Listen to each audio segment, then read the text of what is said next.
Bharat scout and guides Pappinissery local അസോസിയേഷന്റെ ആഭിമുഖ്യത്തിൽ Puthiyatheru രാമഗുരു UP. സ്കൂളിൽ വെച്ച് നടക്കുന്ന ദ്വിതീയ സോപാൻ ടെസ്റ്റിംഗ് ക്യാമ്പിന്റെ ഉദ്ഘാടനം നടന്നു. പ്രധാന അധ്യാപിക കെ.പി. ധനലക്ഷ്മി ടീച്ചർ ഉദ്ഘാടന കർമ്മം നിർവഹിച്ചു.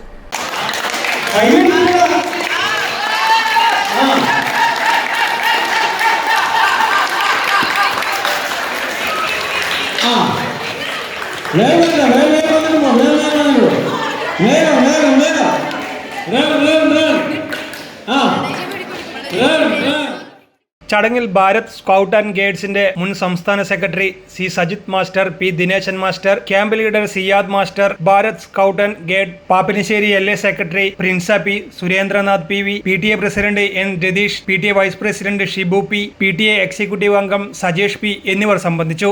ക്യാമ്പിന് local association secretary Prinsa P സ്വാഗതവും സുസ്മിത KP നന്ദിയും പറഞ്ഞു. 3 ദിവസങ്ങളിലായി നടക്കുന്ന ക്യാമ്പിന് Siyad master, Dineshan master, Sajith master, Susmitha teacher, Ragi teacher, Joshi teacher എന്നിവർ നേതൃത്വം നൽകി. പാപ്പിനിശ്ശേരി ഉപജില്ലാ വിദ്യാഭ്യാസ officer K Jayadevan, Ratnaja TV, DOC guide എന്നിവർ ക്യാമ്പ് സന്ദർശിച്ചു. വിവിധ വിദ്യാലയങ്ങളിൽ നിന്നായി 100ഓളം വിദ്യാർത്ഥികൾ പങ്കെടുത്തു. News desk, city news.